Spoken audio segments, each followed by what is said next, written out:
Mm, mm,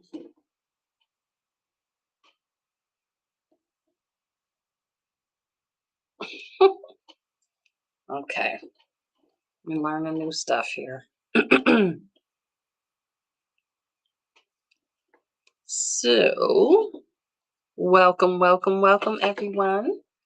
Hello, my name is Dr. Z, in case you didn't know, and you are joining me live for my Freedom Tea Talk on the Greater Self podcast.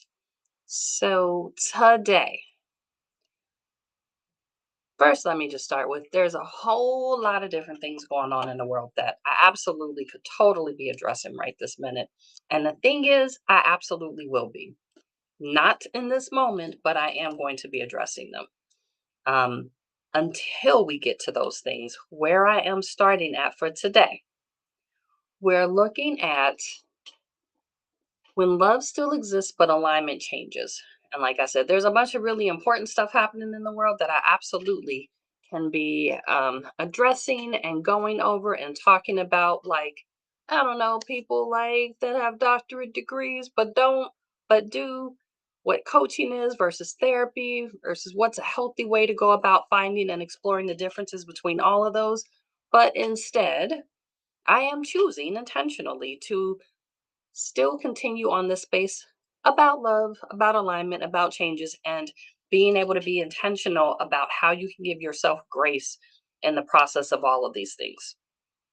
So, what that is going to look like is this is a conversation that I feel respectfully doesn't get had very often.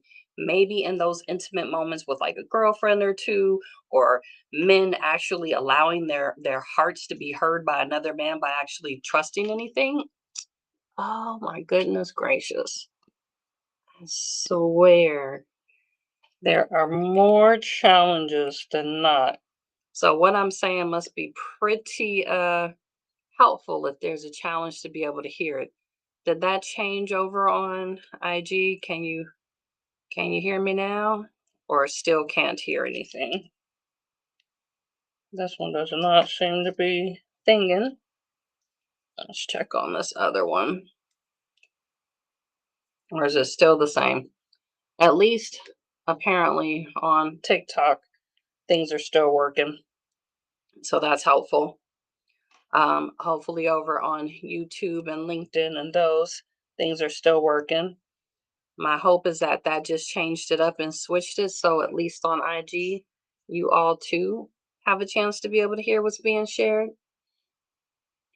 Anyhow, let's see. Check what my team. Okay, cool. All good. All right, great. So back into it because yes, we were talking about what happens when you still have love for or love somebody, but the things that you want in life, need, and how you want to go about it, they change.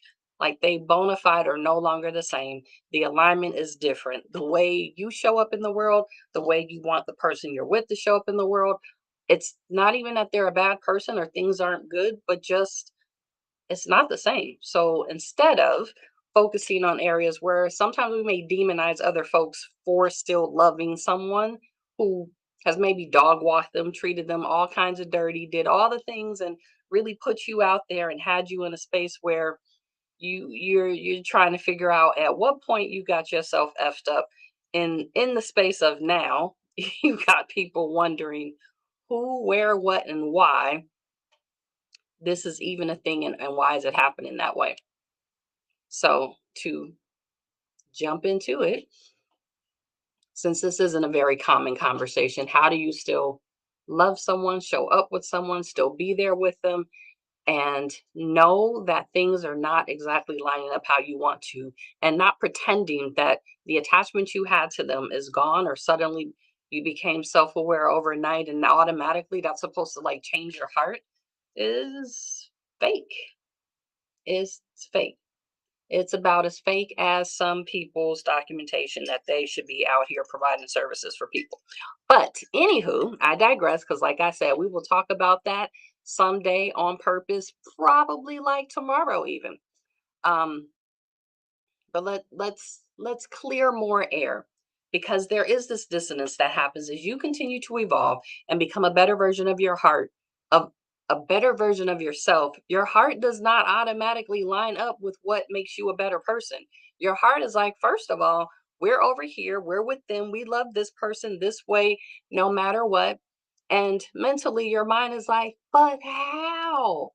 How and why am I still actually feeling this particular way about this person? Because all these things on paper, all the things in the public, all the things that everybody else has pointed out, knows, shares, and probably looking at you like, why is it that women, and I say more specifically, women that tend to be, and it's easier to say women because I am a woman, so I'm gonna just speak to me. And this is not to say that men don't go through the same thing. And I think the world has dog walked men so hard that they just went the complete opposite way collectively. There's still a couple of folks out there.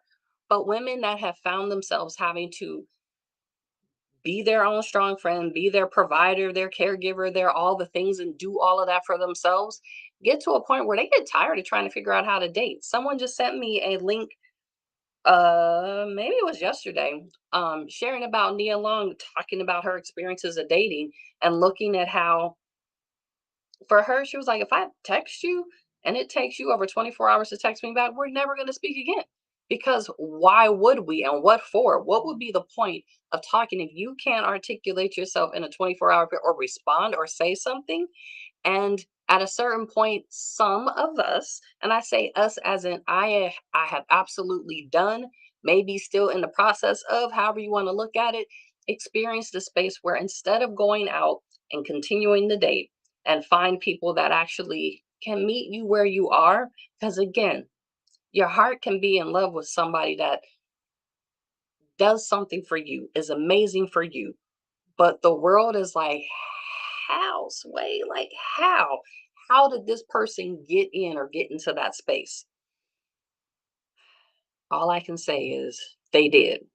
So, for all you lovely, and I don't want to say plot twist, but if somebody was interested in dog walking women on purpose, the best people to respectfully do that to are women that take care of other people, healers, therapists, public figures, folks that have a whole image and life that they don't want exposed in a negative way, but also want to be loved and are probably too busy to go out and find and really source and don't want to pay for dating apps and other things.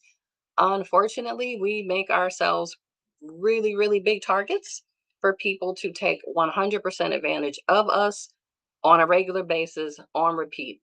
Because once we find someone that we care about, we open up our hearts, we open up our legs, and then it's low key kind of a wrap from there. But these women that are there and always helping everybody else, their emotions, while privately it may seem like they've got everything, publicly it looks like everything's 100, it's solid, it's all good. Privately, they are looking to be cared for the same way that they show up and care for everybody else. And what I've been noticing lately, and this is having conversations with myself, having conversations with my daughter, friends, male and female, and really coming to the space of looking at the hardest part about loving or caring for other people isn't necessarily that you have to worry that they're going to hurt you, because humanly people are going to disappoint you, you're going to get your feelings hurt. That's a part of the game. However, there's this point where who you were attracted to before, who you showed up as, and what you accepted and were cool with, it's that moment of awareness when something changes and you're no longer interested in or attracted to those same things. And at the same time, your heart is still with that person. Your transition in life and where you want to be no longer works. You can see the stuff that you made exceptions for, the inconsistencies, the misalignments, the incompatibility that was probably there from the beginning, the instability, the emotional cost. How much is it costing you to keep showing up and being with this person, even though your heart is still there, but all bullshit aside, just because your heart is there, none of it makes sense anywhere else in your life. And now it's starting to cost you in other areas. Your body still remembers what your heart remembers. So when your body, even if you've ever been around folks and you notice, you can't help but to be drawn to them. Like you just want to be there and be with them and be exactly the same way you've always been. Your spirit even still knows, like your heart, your body is like, hello, this is our person. Why are we not together? And your mind, maybe hasn't said yet because it doesn't work for us anymore. And instead of being okay with this dissonance for a period, we become real judgmental of ourselves. And if we bother to share this information with other people, they absolutely share their opinions because on the outside, it sounds crazy. It don't even make sense. Like, how are you doing that? Why are you doing that? And when you start looking at things like status, money, the public optics, titles, even social media, and how you present your lifestyle publicly and privately, the thing is, a lot of folks aren't sharing what happens privately. They're not talking about those moments where they absolutely allow themselves to keep spinning the block on the same person, or better yet, they're still on the same block. They never spent it because they never left. And the ideal that telling someone that maybe makes you feel some type of way is letting you know that something's not working anymore. You may not be in alignment. To stay in this relationship is going to cost you more than it will cost you to consider maybe slowly starting to detach. In the moment, it may feel like, but this is my person, this is my safe space. We have good chemistry. The familiarity makes it a hell of a lot easier to stay here than to go somewhere else. There's still this hope that something can change. And people that take care of other people, healers, therapists, all the things, if you ever want to meet somebody with more hope in something that the rest of the world can see is not making sense, date somebody that's in those fields. Until we have moved into a space of deciding, yeah, I'm good on making sure everybody else is good and I'm looking for me to be good first, we are probably bona fide going to be the ones that are out here going hard in the paint. Like, I still believe I have hope in humanity in a bigger capacity than you could ever imagine, and I'm willing to keep sharing it and going through with it. There's this shared history, and that, I think, is probably the hardest space for people to really look at detaching from. When you've spent a lot of life with someone else and they've gone through hard moments with you, they've gone through really great moments with you, the ideal that they don't get to continue to be a part of your life can hurt in a way. And it's a certain level of grief that you don't know hurts as bad until you start really considering it. And then, heaven forbid, you prematurely move into the space of, we got to cut this off or end it. And then now you find yourself in a position where not only can you not handle what's happening in life, but you're looking for that person, that support that was always there for you in the shadows, in the dark, however they may have been. But because you're recognizing your end goals are not the same, you're not on the same path. You maybe never were, but you probably had a good story, a good game, and they were like, I'm here for it, I'm riding with you. And then they realize that would require them to become someone that they're not. And not that it wouldn't be a great version, but they're really maybe comfortable with who they are today, and you already accepted it. So your heart too was like, we said yes already, so why would we renege on what we said? Our nervous system knows how to function and regulate when we have access to this person. We know what the cycle and the loop looks like. So the ideal of letting hope either die, saying maybe we should take a step back, or this isn't actually working for me, and grieving the reality of that alignment no longer being so, because the version of who you are today and who you are aspiring to be doesn't allow you to stay there, doesn't make you fake for still wanting to be there. It doesn't even make whatever kind of work you do with other people. So for myself, I'll just say, me loving somebody that I know is not lining up with where I want to be in life doesn't change that I can't still do the stuff that I do and don't still know what I know. Literally, aside from the documentation that proves it, there is the lived experience that, yeah, I actually do know how hard it is to make those things happen and do those things. And today's current status, I didn't get to where I'm at today and know the things that I know from lived experience and from helping other people get there without having had those rounds or those opportunities to do so. You can still help other people and even help them in similar situations, but it doesn't mean you pretend like you're not human and you don't have feelings, or that you may still care way deeper than you ever anticipated for a person, place, or experience that it just doesn't actually work for where you're trying to go anymore, but you're still there. And if a lot of us gave ourselves permission to really be okay with it doesn't match and it doesn't work right now, but I still have a desire to see the best version of them. I still have a desire to hope in myself to continue to be a better version of me in the meantime, while my heart and my mind are catching up to each other. Who knows? You might actually enjoy your experience of life a little more. Remember, you did have moments with this person. You've had different periods of time where you probably have got downloads of information and little pockets of peace that felt like this is worthwhile and I should at least keep trying because at least I get to experience this. There's parts of your lifestyle that you got to enjoy that being with this person, being attached to them, allowed you to experience that. Not being with them, it leaves too.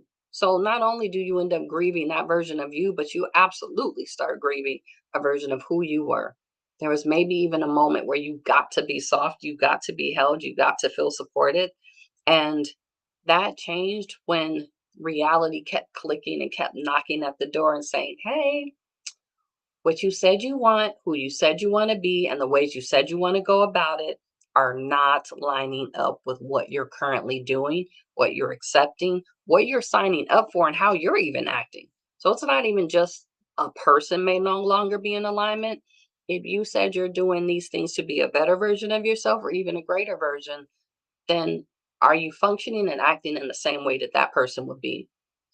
And again, this is not to be like throw your old life away, but be okay with there is a transitionary period of becoming a new version of you, and also recognizing the old version is still there and it's still attached to those relationships, to who you got to be from being in the relation with those people.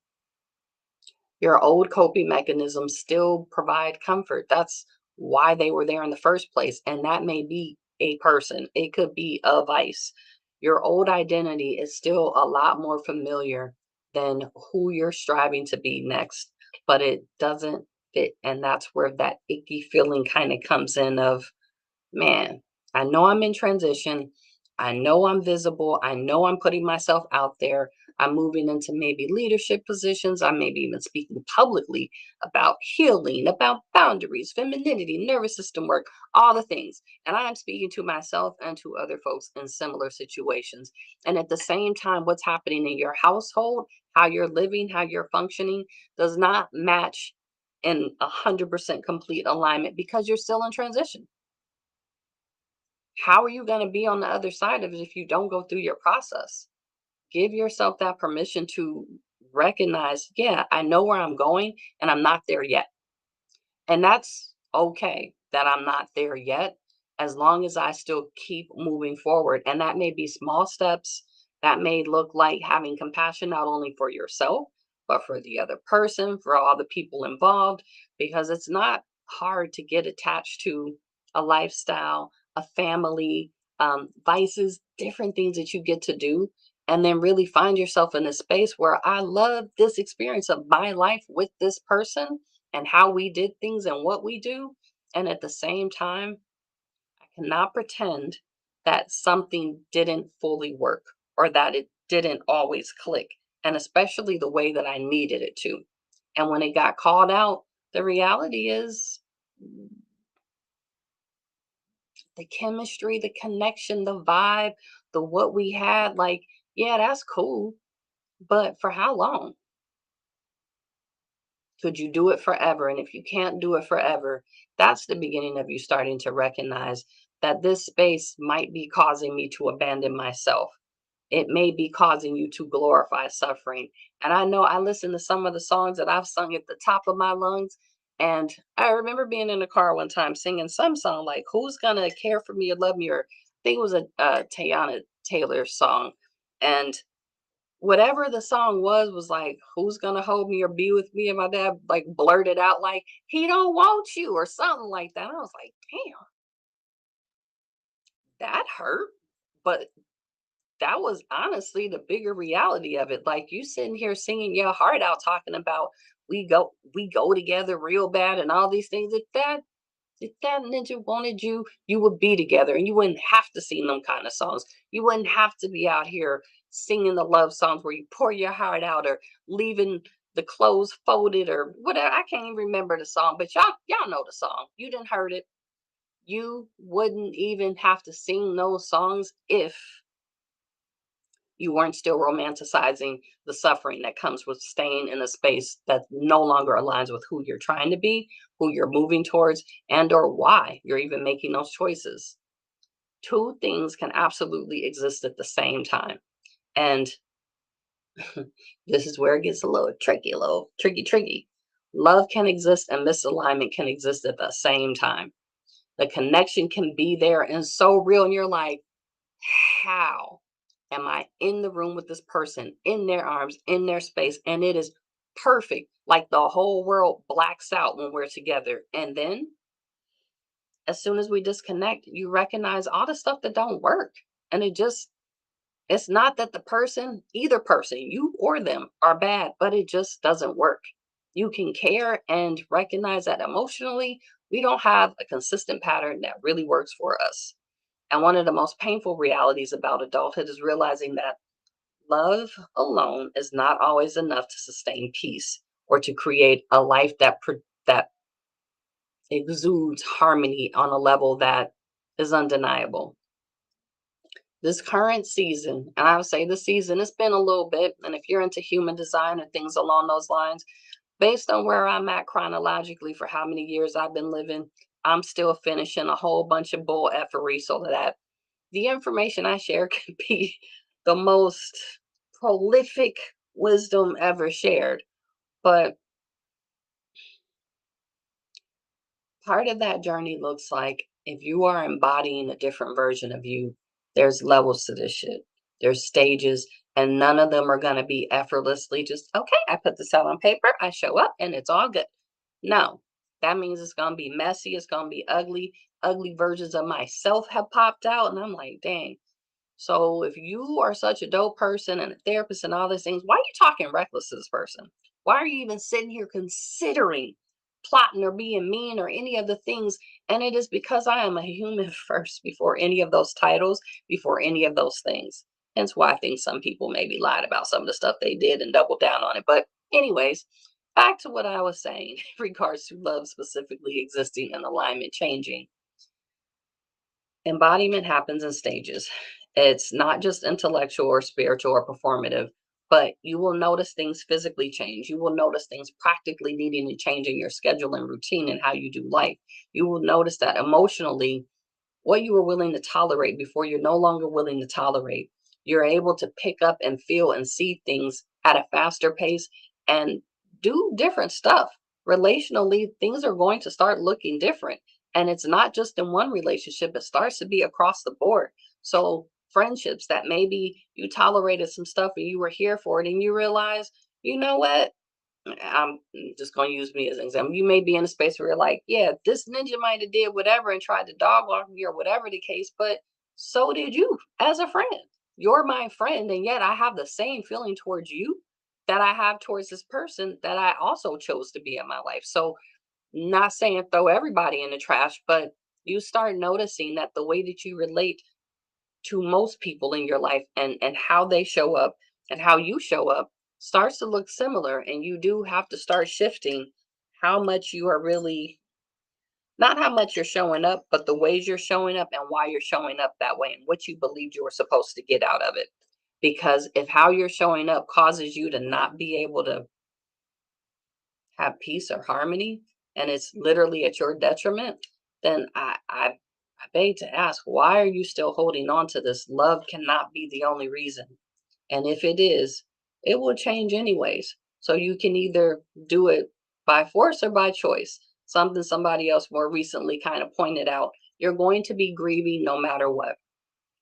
So if you're going to grieve, would you prefer to grieve the version of you that accepted less than you deserve, that tolerated things that you don't like and hurt? Or would you prefer to consider to grieve that version while you're living into And now I get to enjoy all the things that make the most sense for me in the ways that I most value and appreciate. And I get to reciprocate back to other people. Both times you're still going to be grieving. And it's really just a matter of what are you going to be walking into next? And how are you going to do so from a space that really works for you instead of against you? If we're going to be out here guessing and hoping and praying and believing and stuff, why not do it on stuff that you actually want instead of stuff that is going to hurt and isn't going to get you where you're trying to get to? So, I say all this to say love can absolutely exist, but once your alignment starts to change, give yourself a hell of a lot of grace in how you go about that transitionary period of doing things differently, giving yourself the space to not only show up different, but to ask and request for different things and know that some people are going to be like, how dare you? Who are you to ask for something that you've accepted less than throughout your life? Like, why would you do that? And why should I entertain you? Well, you don't have to. They have the option to walk away too. And you can totally let them. As Mel Robinson says, let them. Let them do what they're going to do, and you mind your business and do what you need to do. This is a perfect little loop into why, at the end of this month, especially for Mental Health Awareness Month, most people cause the most harm to themselves by how not nice you are in your thoughts. I invite you to come at the end of this month on May 30th in Upland, the city of Upland. If you are local enough to call that local, or a restorative yoga reflection where I am ultimately calling out all you lovely people that hold positions similar to me in life and in life with other people that find yourselves overgiving, overperforming, overproducing, and feeling the weight of all of it all the time on your shoulders to come into a space where you now get to be held, cared for, and given permission to say the stuff that people aren't willing to talk about, like how you I'll just throw some things out there and you can ask if it was or wasn't true or not, totally up to you, and I may or may not answer. But how you may have absolutely spoken to someone in a way that was blatantly disrespectful because you actually had intentions on being disrespectful, despite your professional presentation on a regular basis. You may have intentionally withheld care and love from somebody else because you felt like they did it to you. You may have chosen not to continue to work extra hours to help other people because you were too burnt out from doing it in your real life to be able to do it in your professional life. You may have hmm, overgiven to so many people that you literally feel like no one can show up for you or be a better friend to you than you. Like you need you as a friend. That's cute. That's a real cute saying. And I've definitely said it and I appreciate it when other people have said it back and we've shared it. But the reality is that can't happen until you take the time to actually do something for yourself different. If you aren't giving that to yourself, then how are you going to experience it? I invite you to come into a safe space, a container. What you say will not be shared outside of that room, and that same understanding with everybody that this is a space to come lay down these burdens, to come put those things on the table. Lay it down, leave it at the door, and while we're in this container, we'll be moving our bodies, we'll be having conversations. We're definitely going to have food because I like to eat. So why wouldn't I invite y'all to come eat food with me? But the intention of being there is for you to not have to be the strong friend in that moment, to not have to be the healer or provider, that you allow somebody else to hold space for you. You allow me to curate an experience where you get to just show up and be superhuman. So if you're feeling the type of way, you can go ahead and share that. And we can share it in a way that allows you to move it through you and not being stuck on you. When you leave, how you will leave out of there will feel like, damn, I can't believe I waited my whole life to let this go and not keep trying to show up with this particular stereotype or expectation to for people that you don't even probably like that, and they don't like you back for that matter, but yet here you are trying to perform for them so that they would like you. Respectfully, f all of them. I said it. They can come run it up. I got time over here. But if we're not going to be aggressive and violent, what I invite you all to do is come hang out with me on May 30th. Take 2 hours out of your life to detach from all the stuff that you're carrying and holding for everybody else, and have a moment to be poured into. Have a moment to have your needs, wants, and desires heard and held and supported, and then get to walk out deciding what things will I carry with me and what am I going to leave right here that gets to be thrown away in the trash at the conclusion of this time together. Totally up to you. But I'm not going to say you'd be doing yourself a disservice by not showing up. But why wouldn't you want to disconnect from the stuff that isn't working for you and is no longer in alignment, especially if love is attached to it, and come back and reconnect with the version of you that works for you, works in your life, and works towards who you're striving to become, anyways? And know that you didn't have to do it alone. Just throwing it out there. And yes, there are limited spaces. So, no, everybody can't show up and come to this event. There are a select number of people that I will allow into this container because I do want people to feel safe enough to actually be able to share what's going on with them, what's going on, what you want to change and be different, and feel comfortable and confident that when you walk out of here, your business ain't going to be in the streets, and you actually do get to take a deep breath and actually relax. Say the things you need to say so you don't say it in public and then have it be a problem and blow up your whole life. But actually say it there, drop it, release it, move your body, have fun, eat the food, do the things, and then go home and start a new version of how you want to do this moving forward. So I will see you all on May 30th. I will see you all sooner than that on the next live, and we will be discussing a little more about the event specifically. And I'll be doing that with the Holistic Healers, the location where we're actually having the event at. And I'm definitely going to tap into this whole therapy, life coach, how you figure out which one you need and why you need to figure that out. And of course, it comes off the back of what some other professional decided to do in regards to not sharing her credentials and the things and the things. So I look forward to speaking to y'all sooner than later. And y'all have a great evening, morning, afternoon, whenever you may be catching this. And yeah, I hope y'all give yourselves a little more grace. Just because love is still there and alignment changes doesn't mean you got to beat yourself up about it. It's okay. And until you're ready, it is what it is. Be comfortable with the dissonance until you can no longer tolerate it. And now you get to do something different. See y'all later as I figure out how to close out all these different things.